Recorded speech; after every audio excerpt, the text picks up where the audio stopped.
Who's your emergency contact? Who should we notify in the case of death? Welcome to the USP, where I've spent the last 2+ decades of my life.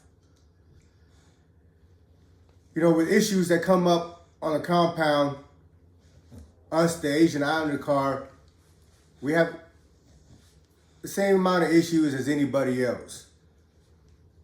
You know, but the difference is how we go about dealing with them and what's acceptable and what's not.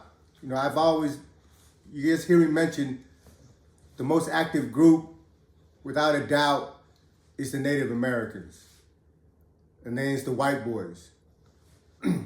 We're not active as far as always getting into it with each other or getting into it with another car, but the three groups that I mentioned, us, the white boys, the natives, we have absolutely no tolerance for dudes that are rats, dudes that are sex offenders. You know, when that shit comes out or we find out about it, we deal with it. But there's always other situation that's in the gray area where this dude running up debt or causing problems or whatever. You know, with those situations, we evaluated, you know, each case on its own merits. But at the end of the day, you know, if a person is not respecting the community by conducting himself in a certain way, then we have to vote him off the island. You know, because now he's putting us in harm's ways to crash with somebody. Or for me, it's just when you continue those type of behavior, it shows a lack of respect for the people around you. But also, it damages your credibility when you have dudes that are running around doing whatever they're doing and you're not checking it. And we do a lot of business. We have a lot of rapport relationships with other people that, you know, for me, my reputation is very important to me, because that's how I'm able to move around on the compound. I wasn't a dope boy on the street, so I don't have, you know, unlimited funds that I saved up from my time as a kingpin or anything like that. Everything I do and how I move on the compound is basically on my face, on my word. And I'm only allowed to do that if the people around me that are dealing with me believes and understand and know that I handle my business, not just with my dealings that goes on that I have with individuals, but my business as far as keeping my car up to standards. You know, and at the end of the day, homie, everything you do is a reflection of those around you. When somebody see you walking around with somebody and they see that dude's a good dude, automatically before they know you, they're gonna assume you're a good dude. Because if you weren't, why would that good dude be fucking with you? And vice versa. If you're walking around with somebody that's a piece of shit, people's gonna assume you might be a piece of shit. Because if you weren't, why would you be fucking with a piece of shit? You know, the saying goes, bird of a feather flock together. And it's true. There's no separation between you and your homies, you know. So we have a homie named Forge. Now, by all account, everything on his case is clean. And he's a very likable kid. But he has a complex as far as, you know, he thinks he can fight really good. So he leads with that instead of leading with being courteous and respect. So when he gets into dealings and business deals with people, he doesn't feel like he needs to pay them because, or if they have an issue with them, they can come up, you know, they can come hard him and maybe he's able to whoop them. Because, you know, out in Hawaii, most of the incident is just fighting. You know, they go in there, they take, like a lot of them dudes that come from Hawaii, a lot of them know how to fight. So they take pride in being able to just go lock up in a cell and duke it out, you know, one-on-one and so on and so forth. Well, in the penitentiary, it doesn't work that way. You know, you very rarely get a chance to go in a cell and fight somebody one-on-one. The only time one-on-one happens in the penitentiary if it's amongst your homies. You know, if you got homies in the car or whatever that's beefing or whatever, then they might be like, man, just go in the cell and deal with it. But when it comes to other races, unless it's gonna just be something crazy where, you know, I told you we had an incident in Beaumont to keep the blacks and the whites from crashing and blowing each other and blowing the yard up. They had the white dude and the black dude that had issues go ahead, went one-on-one. They tied 2 knives to them, to their hands, and let them duke it out on the yard while they were encircled by the blacks and the whites. And, you know, through the history of my penitentiary career, that was one of the craziest incidents I ever seen. But outside of that, they don't allow one-on-one because, one, nobody wants to see their homies beat up, or wants the other race, the other gang, or the other car be able to walk around talking about one of their homies whoop one of yours. I mean, I'd rather be just one-on-one. Like if somebody's running their fucking mouths, like for us, we go head up. For us, like if somebody's got an issue with my homeboy and they want to see him head up, we allow it. Because for me, I'm like, if you're man enough to run your mouth, you're man enough to be disrespectful and all the rest, then if somebody calls you out, then you need to go handle that. But as far as the prison politics is concerned, with everybody else, they don't allow heads up. They don't allow one-on-one, you know? Everything is politics. Everything's got to go through the chain of command. And every car is expected to deal with whatever issue that's brought before them. Now, when an issue is brought before you, you have a choice. You either stand with your homie, but if your homie's in the wrong, you have the choice of condoning his behavior by not punishing him, by not disciplining him, or you crash. You know? Because if you don't, when somebody brings an issue to you and you don't deal with the situation, then the other car is going to say, fuck it. If you guys are condoning this behavior, then we all get into it. So it's always a choice between crashing or doing well your own. But it has nothing about being scared to go up against another car or anything, because at the end of the day, right is right and wrong is wrong. And if one of your people is not doing what he's supposed to do and it's causing an issue, you have to deal with it, because if you don't, you're going to lose respect from everybody else.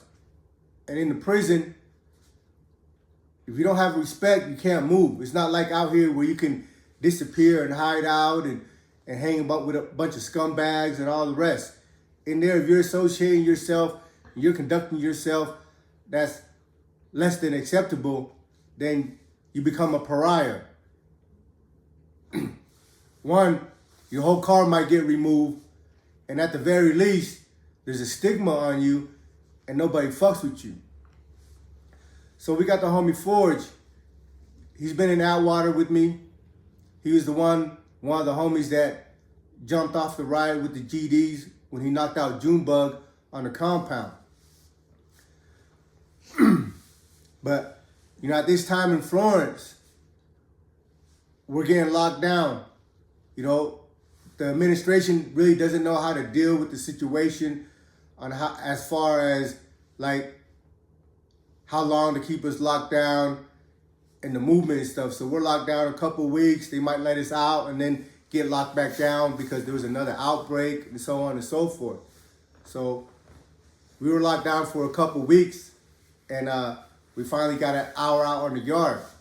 So when I come out to the yard, I'm in yard 2, and in yard 1, I hear somebody calling my name. Hey, Mesa. Hey, what's up, bro? And I looked, and I seen the homie, and I shook my head, right? I was like, damn it. You know, because I'm getting close to going home, and I know this kid is a handful. I was like, what's up, bro? I was like, man, what's up, homie? But again, he's a very likable dude. But at the same time, I know everything about, what's been going on since he's left Atwater. And I told him so. I said, what's up, homie? I said, when'd you get here? So, I got here about 2 weeks ago, so-and-so.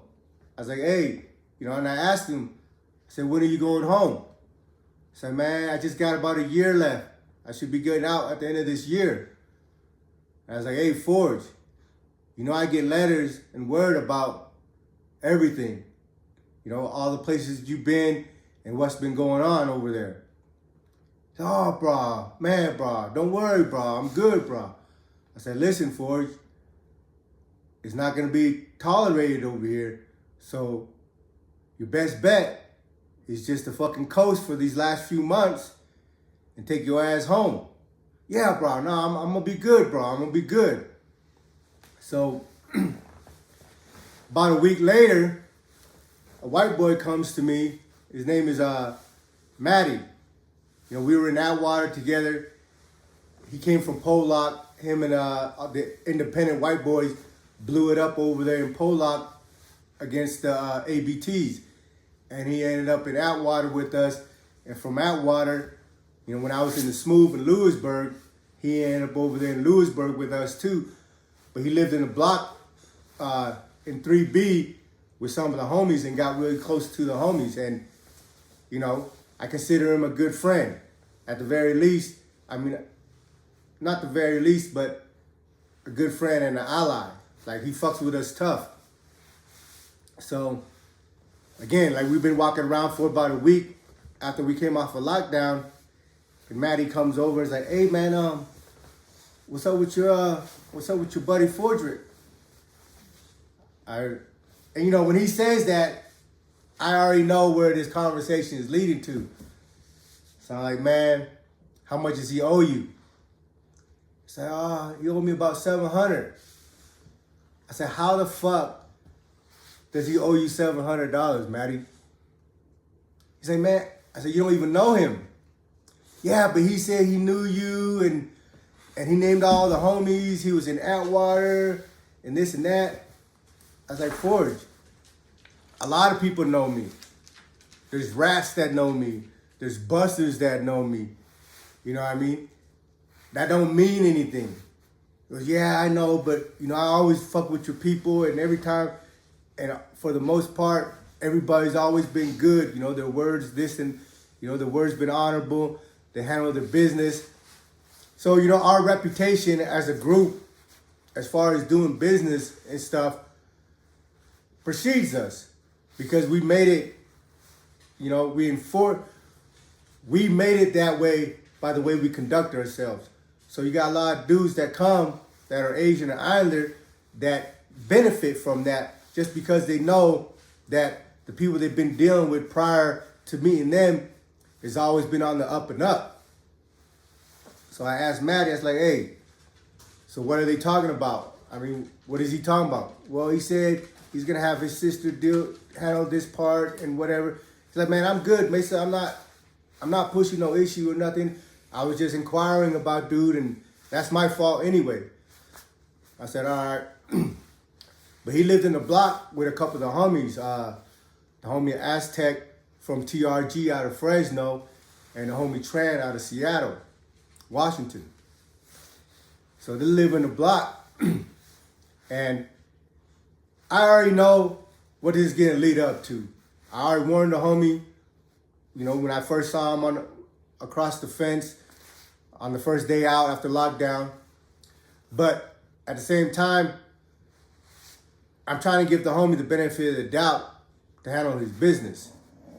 So a couple of days go by, I'm on yard 1 walking the track, and the homie Tran comes over and say, hey man, somebody needs to talk to you.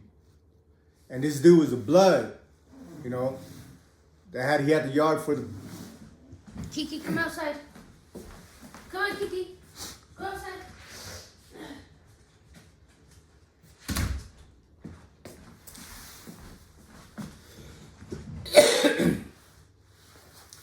This blood dude, I don't really know him because, like I said, in Florence, the compound was split And when you wreck, you mostly wreck just with your unit.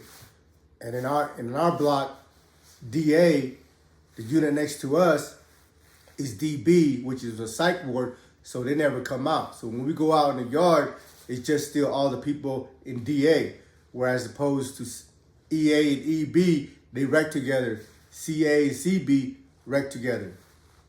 So the homie Tran comes over there. He said, hey man, this is dude, blood dude. He's a good dude. He had the unit for CB, the unit that they were living in. And he might even be, a little ranked on the compound. But like I said, I don't really know anything personally about the dude.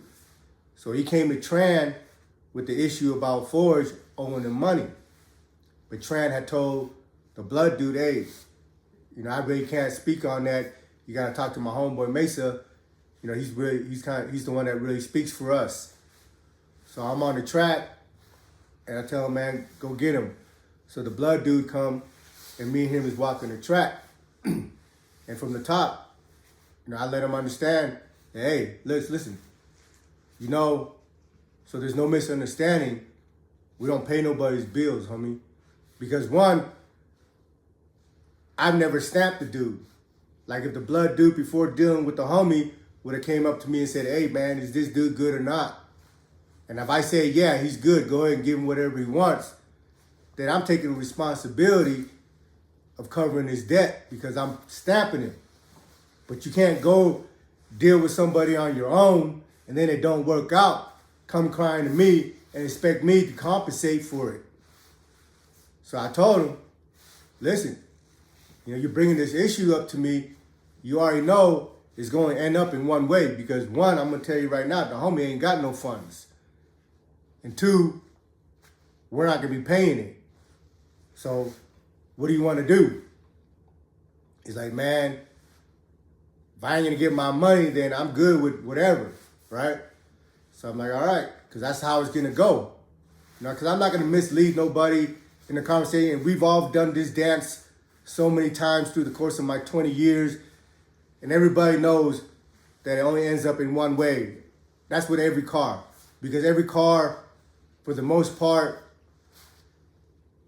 feels an obligation to be reputable, to be credible, to have their words be good. Because we interact all day long as far as business is concerned. And if at any time one car allows somebody from another car to fuck them over on a deal, then everybody that deals with that car, they're never gonna get paid because they know these dudes ain't gonna collect, ain't gonna be able to collect, ain't gonna be able to push the issue. So it's understood amongst us that we have to keep everything kosher. So I go and holler at the homie. Me and him take a track, the next day or so. And I'm asking the homie, I'm like, hey, listen, what you doing with all this? Because this is how it's gonna lead up to. Oh no, bro, I'm gonna handle it. Just give me a couple weeks. I said a couple weeks. I said, you sure you don't want a couple months? Because I'm trying to give the homie enough time, whatever he needs to do to be able to take care of his business. He's like, no, I'm gonna take care of it in a couple weeks. I said, Forge, again, do you want some more time to deal with it? No, I got it, bro. I said, all right. So, I let it go at that. I'm gonna give the homie a chance to make right whatever he's got going on, But while he's in the unit, he's in there with Tran and the homie Aztec. Every other day, Tran and Aztec's coming out to the yard looking for me. And be like, hey, Mason, man, this dude, he hasn't curbed his behavior. He's still in the same shit. And now, he almost got us in a wreck with another black dude over the situation because, he's calling the black dude out that came up to him to ask him for his money. And he's like, man, come in the cell. But like I said, the homie knows how to fight. And people know about that. His reputation precedes him. And also, when you're watching somebody, you know who really knows their stuff and who doesn't.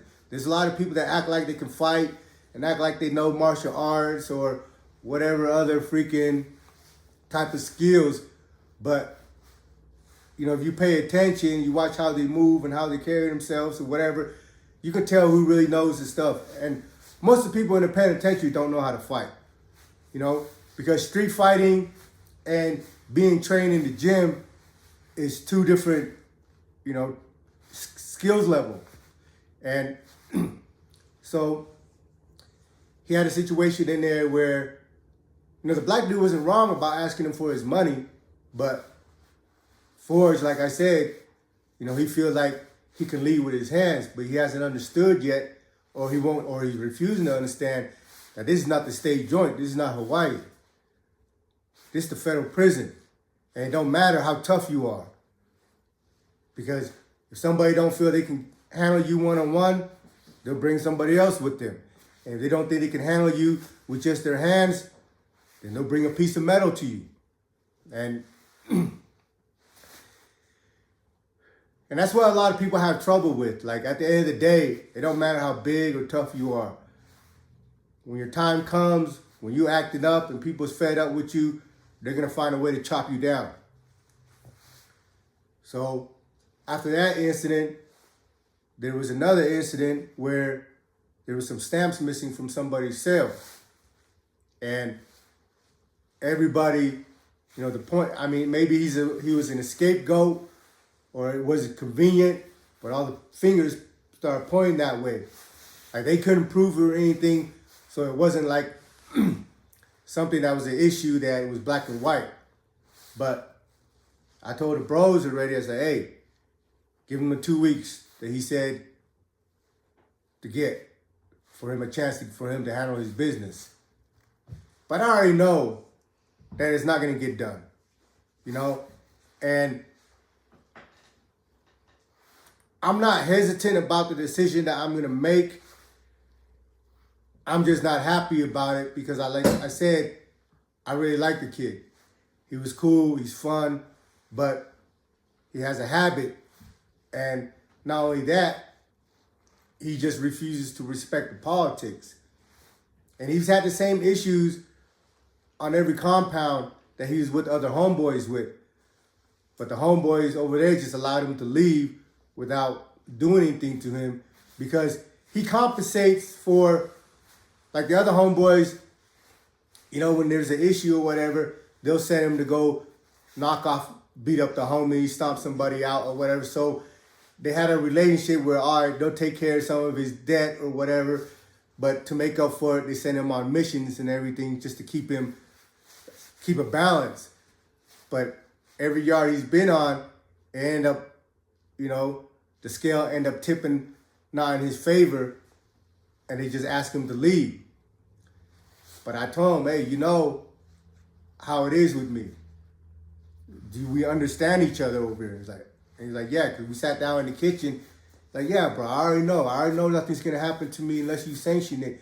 And, bro, I'm going to tell you, I'm going to give you my word that I'm going to handle my business. So, of course, the 2 week comes up, and everything he's told everybody was all lies, right? So now, at this time, there's really only 3 of us. It's me, Aztec, and Tran. We got 2 Koreans that live in one live in EB, and one live in EA. They're the homies, but they're not really the homies, because they kind of do their own thing or whatever. They don't cause any problems or anything. So when it comes to the politics, we really just leave it, let them be on the side or whatever. But so amongst us 3, we're all short. Like, Aztec had like a year, something left. Tran was getting close to his time. And then there's me. I still had about 2-3 years left, you know? So it's between us 3 to decide what we're gonna do. And of course, Aztec, the young homie, he automatically volunteered. He's like, hey man, I'm trying to go. So, let me know what to do, whatever. And I'm like, Aztec, you just went last time. Because Aztec and the homie Z, just about a year before, had punished the dude from ABZ, for the same shit. I'm like, Aztec, you can't just keep going and volunteering. We're a community and everybody's got to share the burden. He's like, nah, I know, but homie, you've done enough time already and you need to just go home. Me, I'm good. I'm young. And again, much respect to the homie Aztec, it's all love, brother. So, but now it's me and Tran. So we took the choice between me and Tran. And Tran, at the same time, he was saying the same things like, Mesa, man, you just need to go home. You already been down 20-something years. Because one, they understand that, if I go on a mission, I'm not going there to beat somebody up. Because I feel like some type of way about you forcing my hand and forcing me to have to punish you, then I'm going to punish you. Because now it's disrespectful to me that you're putting us in this situation. And also, I'm not somebody that takes any chances. I don't ever go into a situation thinking I can beat somebody up. I go into a situation fighting for my life. So I'm going to go into this situation. I'm going to make sure that dude doesn't have ever a chance to get the upper hand on me. And it's been my MO throughout my bid. So the homie Tran's like, look, man, we can't let you go. I said, well, you going to go? Because there's only really 3 of us that's politicking right now. So he's like, man, just give me a day. I'll figure it out. So the next day come, we have a native homie. His name is Burning Breast. Much love to Burning Breast. He came up and said, hey, Mason, man, I want to go in your place. I said, what are you talking about, homie? You're native. He goes, man, I don't care about that, man. I'm going to go in your place. I'm not going to let you fuck off your bid over this dude. So I'm going to go. I said, man, I can't allow you to go unless I get it sanctioned by your native bros.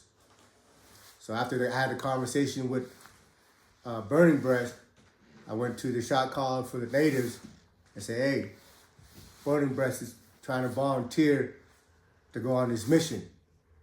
And the native that I spoke to, they didn't have an issue with it. Like, man, if he wants to do that, he can do that. We function with each other. Because, through the times that I've been in Florence, I've aided and assisted the natives when it came to other races. The native bros become like, hey, Mason, we got an issue with so-and-so.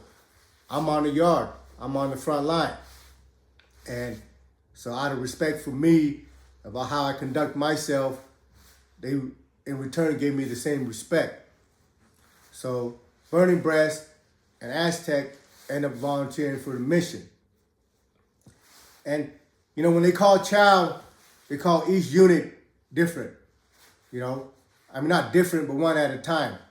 They always try to keep it separated as much as possible. If you're the last unit being called for chow, by the time you get in the chow hall, the first 2 units are already back in their unit. So at this time, they call CB and CA first. I'm in DA. I don't know when they were supposed to call me, and EA and EB is still waiting to be called. I look out my window because I know it's about to go down, and I see them all coming out because they all lived in the same block. I see them all coming out. Tran, Aztec, Forge, and Burning Breast. They walked past my unit and then disappeared in the corner.